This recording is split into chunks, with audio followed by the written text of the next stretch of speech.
He wants to be close to you, but not seen by you. Not fully. Not when it matters. Not when you're looking straight through him. Because your eyes ask a question he cannot answer. Are you here? Or are you hiding? And somewhere in his body, a wall rises. Cold. Silent. Almost invisible. He touches you with one hand, while the other stays clenched behind his back. He opens the door, but leaves the light off. He says he cares, but not when you need him most. You keep asking yourself, what did I do? What am I missing? But the answer isn't in what you gave. It's in what he refuses to carry. Because if he really let you see him, not the version, not the effort, but the soft ache behind the silence, he would break. And he knows it. He doesn't know how to stay when the room gets honest. He doesn't know how to speak when love gets quiet. He doesn't know how to let his shame be seen by someone who wouldn't run. So instead, he disappears. In subtle ways, in strange silences, in the tightening of his voice, in the delay before he answers, in the way he listens without letting anything in. He wants you, but he fears your gaze more than your absence. Because if you really saw him, if you held that mirror to his unspoken heart, he would feel the truth he has spent his whole life hiding from. That he was never taught how to receive love without performing for it. That he was never allowed to break and still be worthy. And that you see too much. And that's what terrifies him most. Because deep down, he knows. If you truly see him, he can't keep pretending. And if he stops pretending, he doesn't know who will be left. Not yet. But you already feel it, don't you? That every time you reach for him, he disappears just before you touch. And somewhere in your body, you've started to disappear too. You thought it was you. You thought maybe you were asking for too much. You softened your voice. You shrank your needs. You became quiet in places that used to sing. And still, he pulled away. Not with anger, not with words, but with absence, with delay, with silence that felt like fog. He didn't leave, but he never fully stayed. And that slow ache of being near someone who won't let you reach them, is lonelier than being alone. You felt it in the way he blinked when you cried, in the way he changed the subject when truth got too close, in the way he smiled like a man standing behind glass. You were willing to hold him, but he only gave you what he could perform.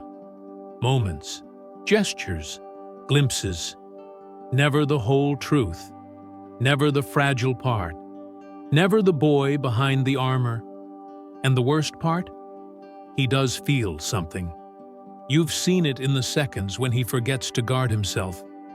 In the way his breath shifts when you say his name. In the trembling behind his restraint. But he's afraid of the cost. Afraid that being loved means being powerless. Afraid that if you see his softness, you will leave.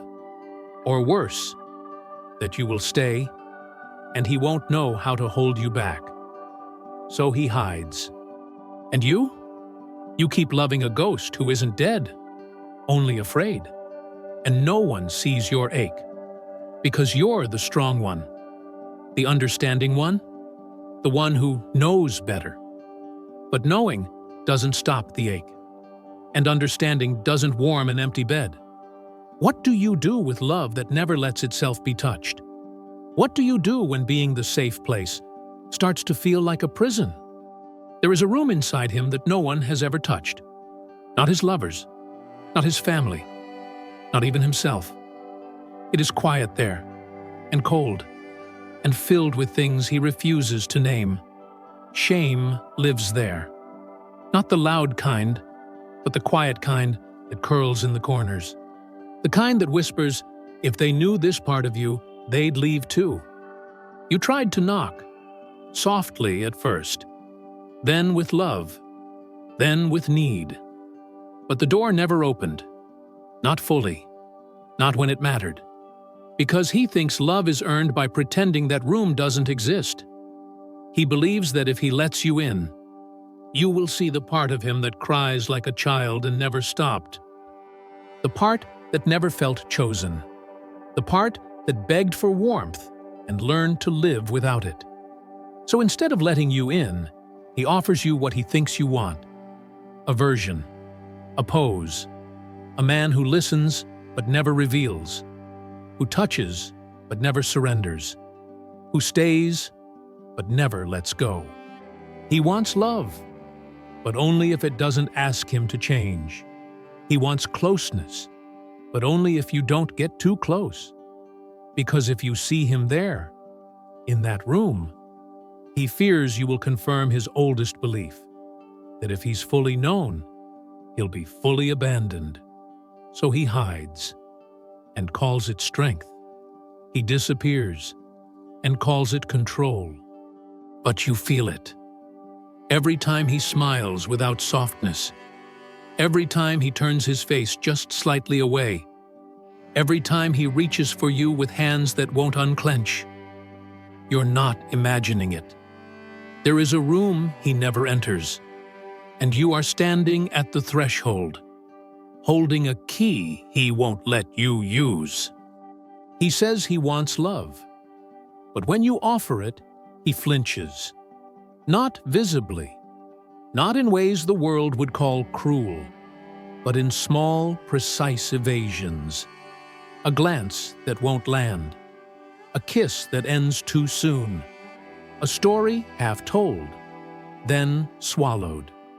Because to a man who was taught to survive, love feels like a trap, not a sanctuary, not a return, but a place where he might lose control.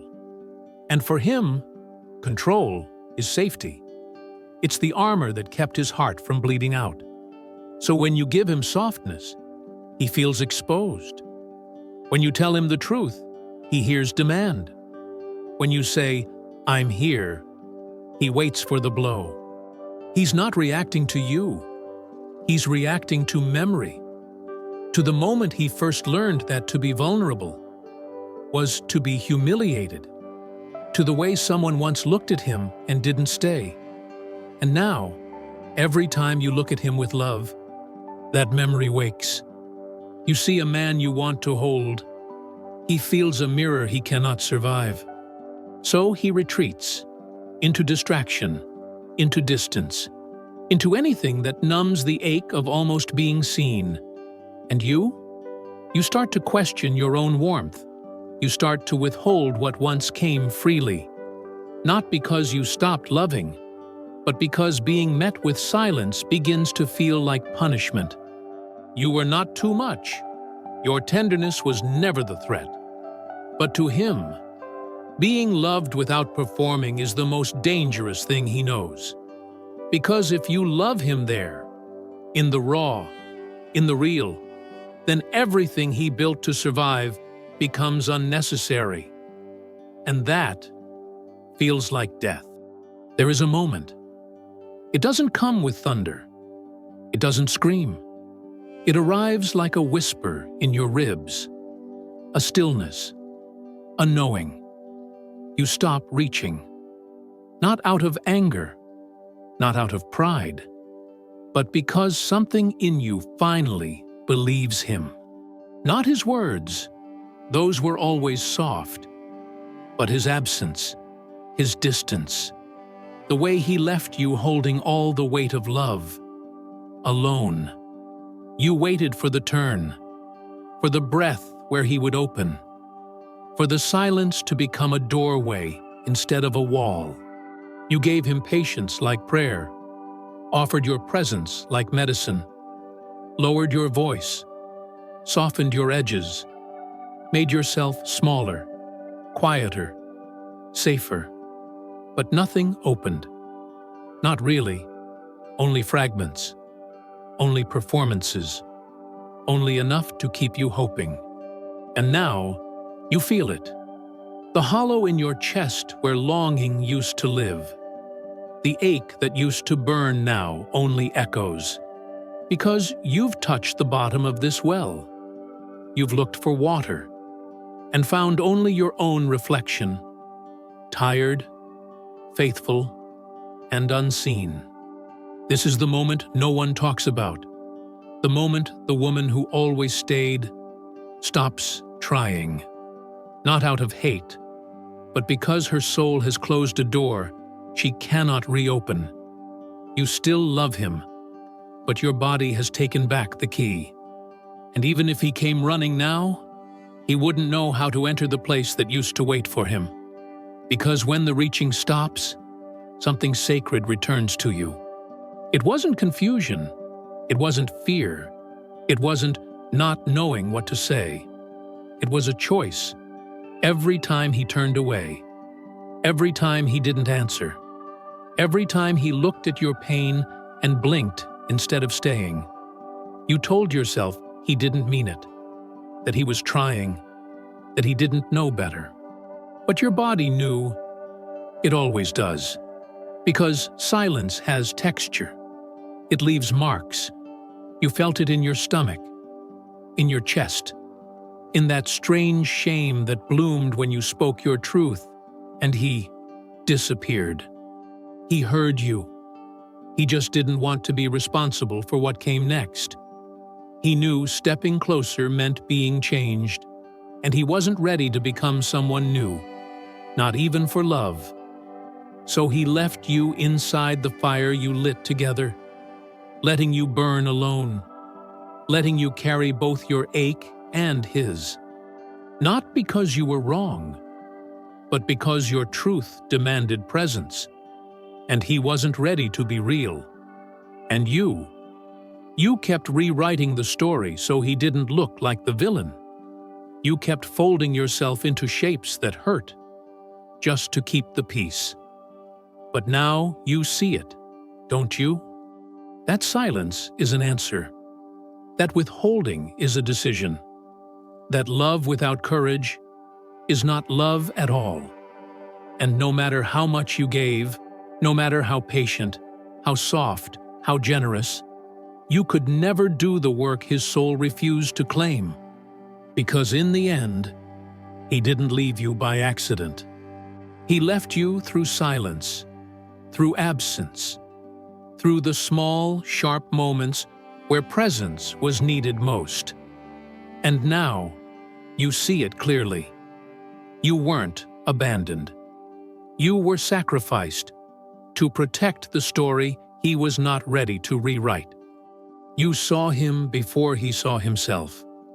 You loved him before he believed he could be loved. You spoke truth in a language his heart hadn't yet learned to understand. And for that, you were punished. Not with cruelty, but with delay, with distance, with the ache of being too early. You arrived like spring in a man still frozen in winter. You brought warmth he didn't know how to trust. So he told himself it wasn't real, that it was too much, that it would leave, because everything else had. But you would have stayed. You would have held his trembling without asking it to harden. You would have walked through the fire with him, not around it. You didn't need him perfect. You only needed him present. But he wasn't ready to come home to himself. And so he couldn't come home to you. And that is the grief no one prepares you for. Not the grief of loss, but the grief of being right. Too soon. Of loving someone who won't meet you until years after your hands have closed. Of watching the door you once held open become a memory he returns to when it's too late. He will remember. Not now. Not while you're still reachable. But later, when your silence becomes sacred. When your absence becomes the mirror he can't look away from. He will think of you. He will ache. He will wonder if you were real. But you'll already be gone. Not in bitterness, not in anger, but in a deeper knowing that you didn't lose him. You simply saw first. You simply loved first. And sometimes, that is its own kind of heartbreak. You didn't ask him to change, you asked him to show up. You asked for truth, for eyes that wouldn't look away, for a hand that stayed open when things got real. But he mistook your gaze for judgment. He mistook your love for exposure. He mistook your presence for threat. Because when a man has built his worth on masks, the woman who sees beneath them becomes dangerous. You were the mirror, not the enemy, not the savior, just the mirror. Honest, clear, unwavering. And he couldn't hold it. He wanted you to reflect back what he already believed, that he was unlovable unless he performed, that his silence was strength, that his detachment was wisdom. But you didn't lie to him. You didn't play along. You saw the ache behind his smile, the boy behind the man, the tenderness inside his withdrawal, and that kind of seeing is unbearable for someone not ready to face himself. So he turned away, not because you failed him, but because you revealed him. And nothing terrifies a guarded heart more than the woman who knows. You held up truth like a lantern, and instead of walking toward it, he shut his eyes and called it too bright. And you? You began to dim your own light, not because you lost it, but because you thought it was your clarity that caused the pain. It wasn't. It never was. His breaking wasn't your fault. It was his refusal to break open that cost him everything. You were the mirror. He wasn't ready to see. You were safe, not perfect, not passive, but real, present, soft in the places that mattered. You didn't mock his silence. You didn't shame his retreat. You simply waited with an open hand, long enough for a man to remember he had one too. But he didn't take it, not because he didn't want to, but because he didn't know how. Because when a man grows up learning that love is loud, sharp, unpredictable, he doesn't trust the quiet. He doesn't believe the tenderness. He waits for the wound, and when it doesn't come, he creates it. That's what he did with you, not to punish you, but to make the pain familiar. He picked small fights. He questioned your tone. He pulled away and blamed the air between you. Because chaos is what he understands. Control is what he needs. And your softness, that unbearable gift of safety, felt like standing on a bridge with no railing. He feared falling, so he jumped first. And you were left, holding the echo of everything you offered without condition. You didn't ask him to fix it. You didn't ask him to be more than he was. You simply asked him to stay in the room with you when it got real, when it got tender, when it got true. But to a man who was never safe inside himself, being safe with someone else feels like drowning. So he pushed away the one thing that could have saved him and called it protection. But you saw it clearly, even in your tears. He didn't reject you. He rejected the part of himself your love made visible. And that he was not yet brave enough to face. You didn't ask for perfection. You didn't ask for promises. You didn't ask him to become something else. You just wanted him, the real him, not the version, not the shield, not the story, just the man, with all his flaws, with all his doubt, with all the quiet hunger you could feel beneath his restraint. You would have taken his shaking hands. You would have kissed the part he called weak. You would have stayed through the storm if he let you in. But he didn't believe a love like that existed. Not really, not for him. So he tested it. again and again, pushed and pulled, came close and disappeared. Not because he didn't feel something, but because he did. And the more he felt it, the more dangerous it became. Because how do you trust a love that doesn't demand performance? How do you receive warmth without giving something back? How do you believe in presence when your whole life has been built around absence? You loved him in the way he most needed and least understood, without keeping score, without withholding, without trying to change him. And that is what undid him, because somewhere in his bones, he believed love was something you survived, not something you rested in, not something that asked nothing but your truth.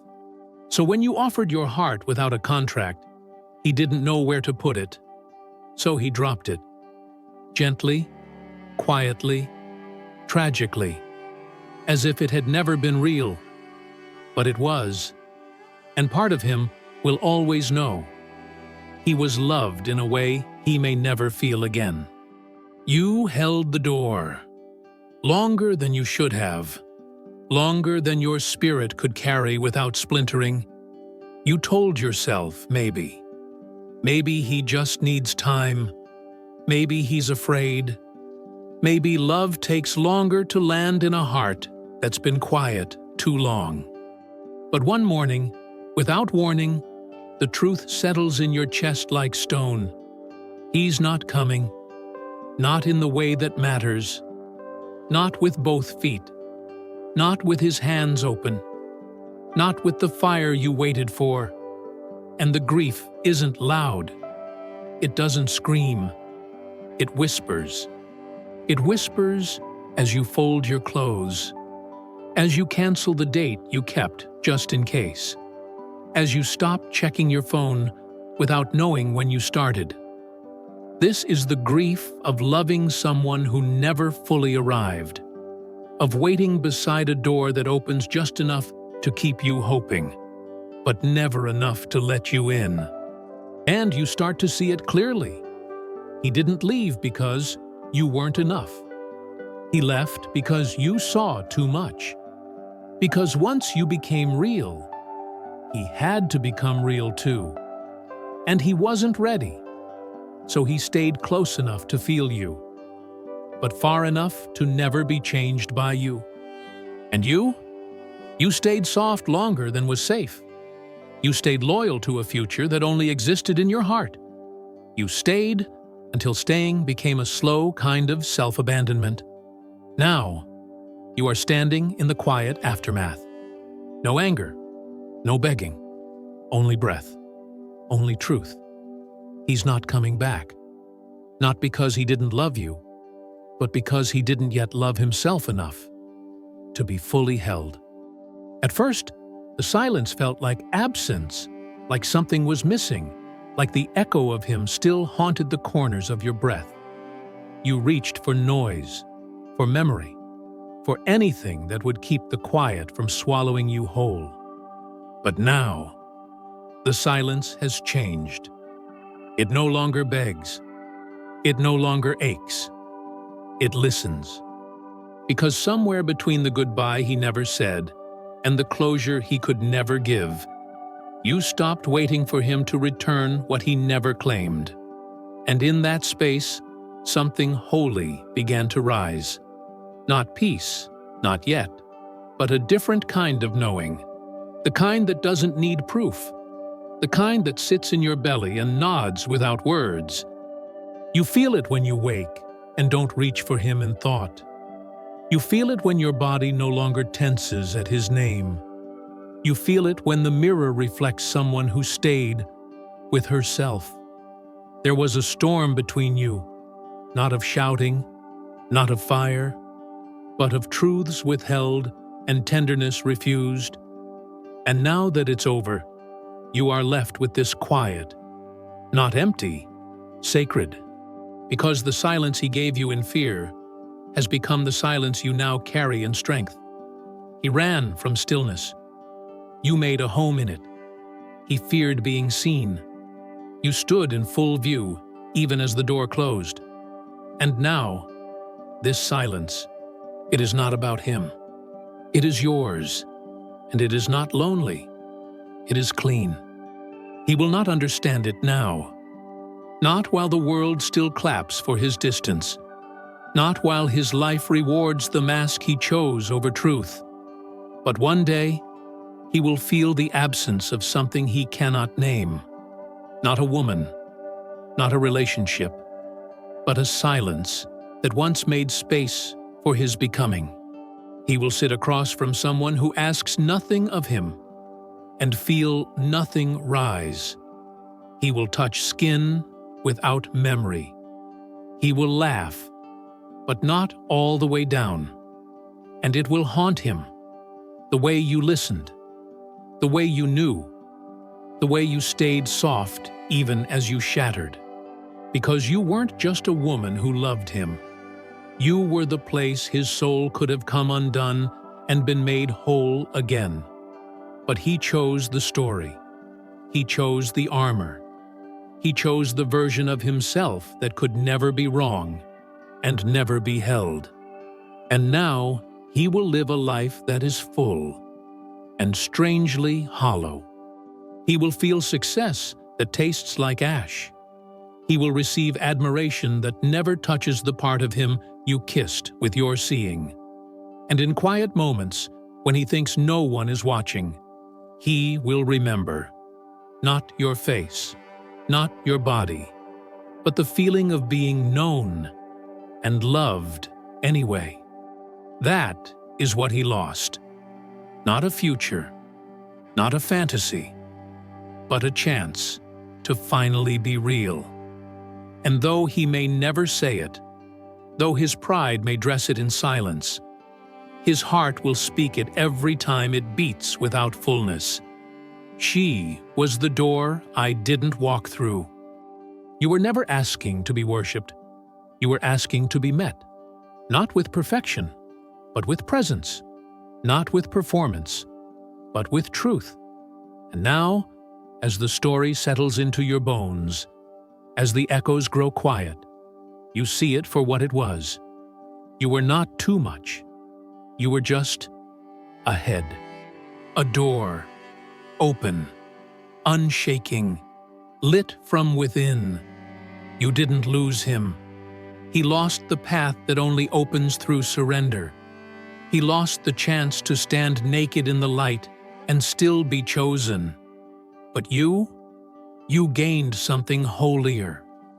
You gained the sound of your own voice returning.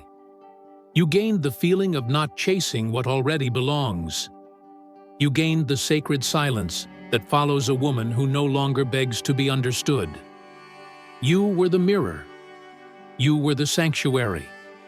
You were the storm and the stillness. And now, you are the ending. Not because love is over, but because you are no longer waiting at the door that won't open. He will feel it. Not now, but later. In the quiet. In the ache. In the place where your name used to rise without warning. And he will know, not with words, but with absence. The door was her, and I walked past it. And you won't turn around. Not from coldness, but from knowing. Because once a woman sees her, love was never the problem. She never forgets again.